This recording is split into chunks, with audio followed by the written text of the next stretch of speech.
Shalom, a paz do Senhor, para mais uma passagem da Palavra de Deus. Hoje vamos falar a semelhança entre Jonas e Jesus. Amém? Quem vos fala, pastor Natanael. Deus abençoe. Semelhança entre Jonas e Jesus. Nós com certeza tiraremos daqui uma lição muito importante para a nossa vida espiritual. Quando Jesus citou o profeta Jonas, ele disse que assim como Jonas ficou 3 dias e 3 noites no ventre do peixe, também o Senhor Jesus ficaria 3 dias e 3 noites no seio da terra.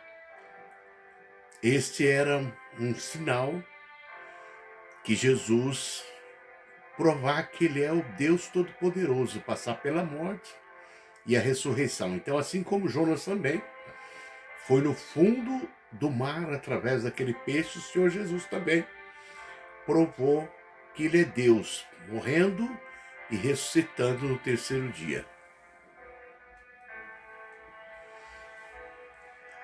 Em Mateus 12:38, então alguns dos escribas e fariseus, que eram os líderes religiosos de Israel, responderam dizendo: Mestre, queremos ver da tua parte algum sinal. Então, os escribas e fariseus eram os líderes fariseus, e os escribas, o escritor que copiava a Bíblia, e o líder fariseu que fazia o cerimonial religioso.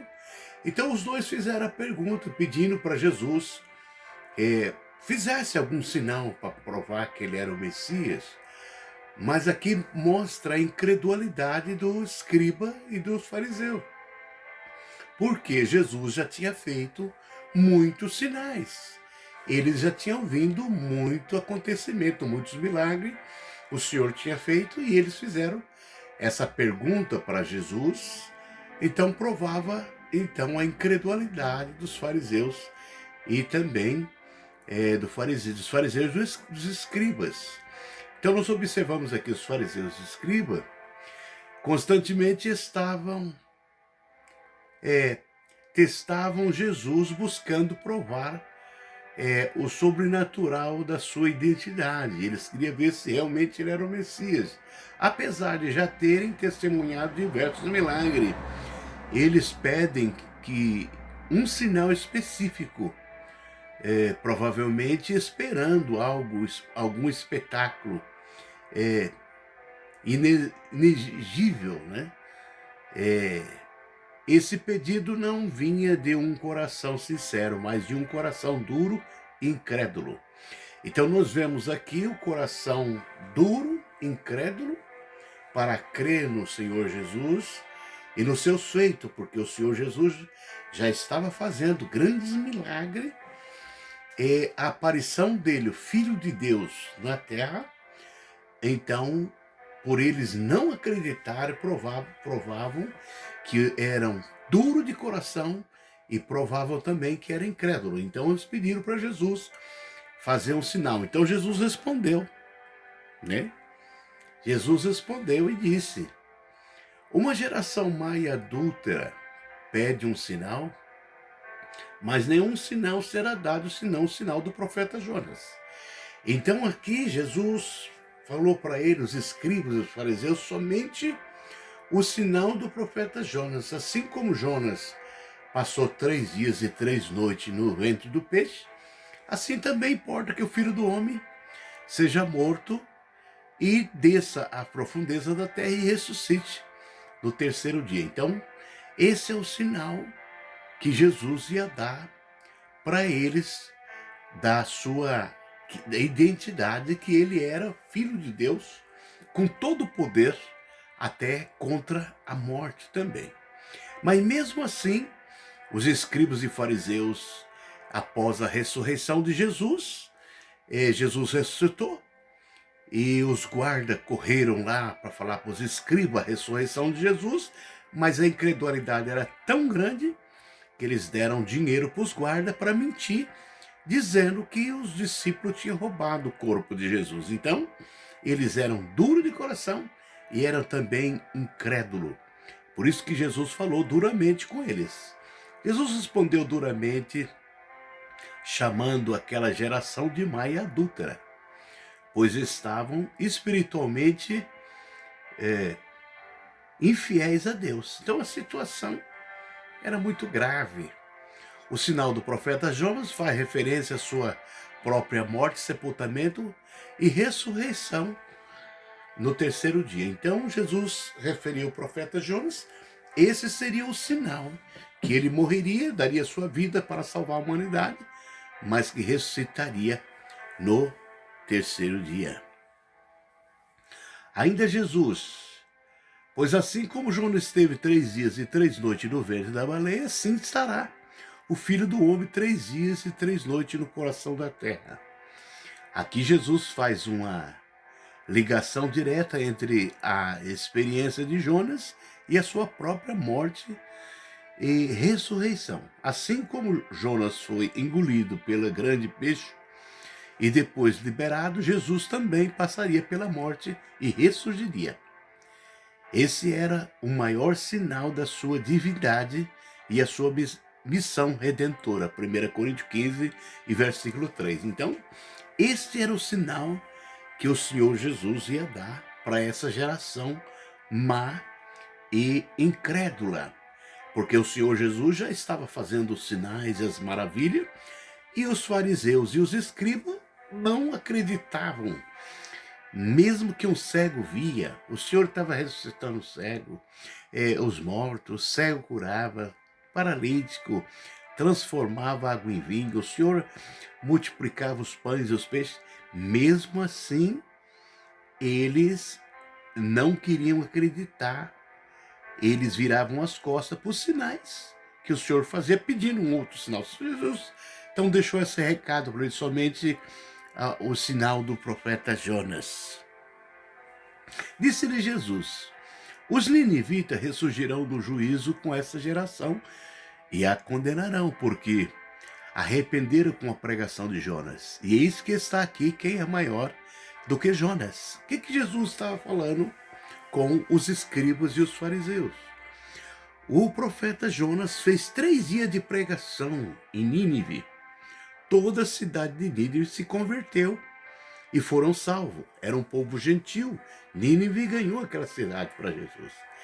E Jesus estava com 3 anos e meio pregando a palavra, fazendo sinais, prodígios e maravilha, e eles não estavam acreditando no Senhor Jesus, os escribas e os fariseus. Então Jesus deixou bem claro uma mensagem que os ninivitas ressurgirão no juízo com esta geração e condenarão, porque arrependeram com a pregação de Jonas, e eis está aqui quem é maior do que Jonas. Então, eles não estavam ouvindo a pregação de Jesus, então o Senhor Jesus já deu a sentença que no juízo final, Nínive, Jonas se levantaria contra Nínive, com Nínive no juízo final, e condenaria aquela geração, porque Jesus esteve presente e eles não creram no Senhor. Os ninivitas eram um povo pagão e ouviram a mensagem de Jonas e se arrependeram. Jonas 3. Em contraste, os fariseus rejeitavam Jesus, que é o maior do que Jonas. Isto revela a dureza de coração do povo judeu da época, alerta para o julgamento divino. Então, ficou um alerta para o julgamento divino, aquela geração incrédula, que não creu nos feitos de Jesus por 3 anos e meio pregando.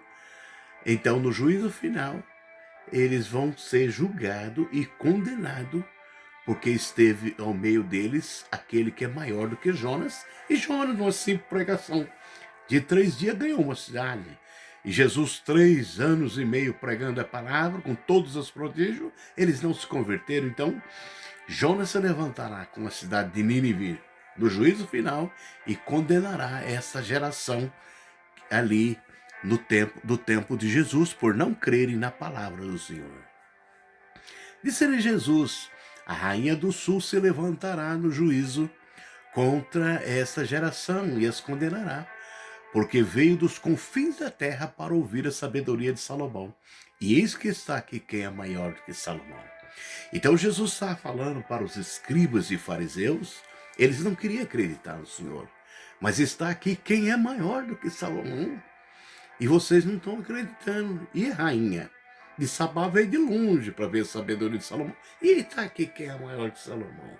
Então, no juízo se levantará a rainha de Sabá e condenará essa geração, porque não haver crido no Senhor Jesus Cristo. A rainha de Sabá viajou grande distância para ouvir Salomão, 1 Reis 10:1, enquanto os fariseus tinham o Messias entre eles, mas o rejeitavam. Então, os fariseus e os escribas fazendo essa rejeição do Filho de Deus, o preço seria muito caro, porque estava ali o Senhor, Filho de Deus, o Verbo que se fez carne entre nós, comprovando com todos os sinais, maravilha, que ele era o Filho de Deus. Mesmo assim, eles não acreditavam, então a rainha de Sabá se levantará no juízo final e condenará aquela geração do tempo de Jesus.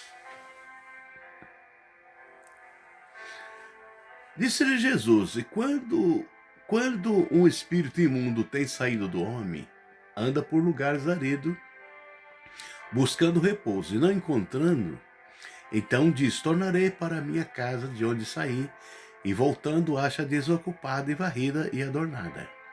Então vai e leva consigo outros 7 espíritos pior do que ele, e entrando habita ali, e o último estado desse homem é pior do que o primeiro. Assim acontecerá também com essa geração má. Então nós observamos aqui que o Jesus deixou a mensagem clara para os judeus, que eles estavam rejeitando o Senhor Jesus. E Jesus estava passando por ali, deixando a palavra de Deus, deixando a casa limpa, mas como eles não estavam aceitando Jesus, então o estado deles no final seria pior, porque essa geração do tempo de Jesus, ela foi totalmente invadida pelo inimigo, por causa deles não terem recebido o Senhor Jesus. O Deus foi espalhado sobre toda a terra. Já faz 2000 anos que os judeus estão dispersos no mundo. Israel está em guerra. 1948, pátria Israel, mas ainda está em guerra, não tem paz ali. Por quê? Porque não aceitaram Jesus, então eles são perturbados por espíritos malignos. Agora, enquanto eles não disserem bendito que vem em nome do Senhor, então Israel está sendo perturbado por obras, por não ter recebido o Senhor Jesus. Essa passagem ilustra o perigo de uma vida espiritual vazia. Se uma pessoa não preencher seu coração com Deus após a libertação, ele se torna vulnerável a um estado ainda pior. Isso também se aplica à nação de Israel, que rejeitou Jesus e sofreu severamente consequências espirituais. Então, é algo que aconteceu com Israel, que o Senhor Jesus passou por lá, trazendo a salvação, por eles ter rejeitado o Senhor. Então, a consequência espiritual de Israel, 2000 anos dispersos no mundo, porque não aceitaram o Senhor Jesus. E uma pessoa também que aceitou Jesus como Salvador, ele tem que buscar Deus em espírito e em verdade, ele tem que viver uma vida cheia do Espírito Santo. Mas se uma pessoa vai para a igreja, recebe a cura, a libertação e volta a beber, a fumar, volta ao estado do que era, porque já está liberto, então o estado dessa pessoa volta 7 vezes pior, porque ele estava limpo, a casa estava vazia, o inimigo vem e traz mais 7 espírito maligno e entra dentro dessa casa e ele se torna pior do que o começo. Então, quando uma pessoa aceita Jesus, ele tem que deixar Cristo morar dentro do coração dele, ser o centro da sua vida e viver uma vida cheia do Espírito Santo, não uma vida vazia, mas uma vida cheia do Espírito Santo, então o Senhor nos dará vitória em toda a circunstância. E aqui na conclusão, o pedido dos fariseus por um sinal revelava sua incredulidade e resistência ao plano de Deus. Então, quando os escribas e fariseus pediam sinal, vendo ali Jesus fazendo sinais e prodígio por toda Jerusalém, e eles pedindo sinal, então comprovava a sua resistência e incredulidade ao Senhor Jesus. Em resposta, Jesus advertiu sobre o sinal de Jonas e se referiu à sua própria ressurreição como maior prova da sua missão. Então, Jesus deixou claro para Israel, ó, com prova da minha missão, eu vou morrer e vou ressuscitar. Então, Israel poderia ter percebido que ele ressuscitou era o Cristo e recebê-lo depois. Não, mas o contrário. Cristo ressuscitou e eles o abandonaram. Mesmo assim, Cristo ressuscitou, os guardas correram lá no sumo sacerdote avisando que Cristo ressuscitou. Porém, eles pagaram pesos de ouro e prata ao sacerdote para mentir, dizendo que foi roubado o corpo de Jesus. Isso está registrado na palavra de Deus. Então, os judeus rejeitaram o Senhor e o preço foi muito caro. São 2000 anos de sofrimento e eles vão ter que aguardar agora o arrebatamento da igreja.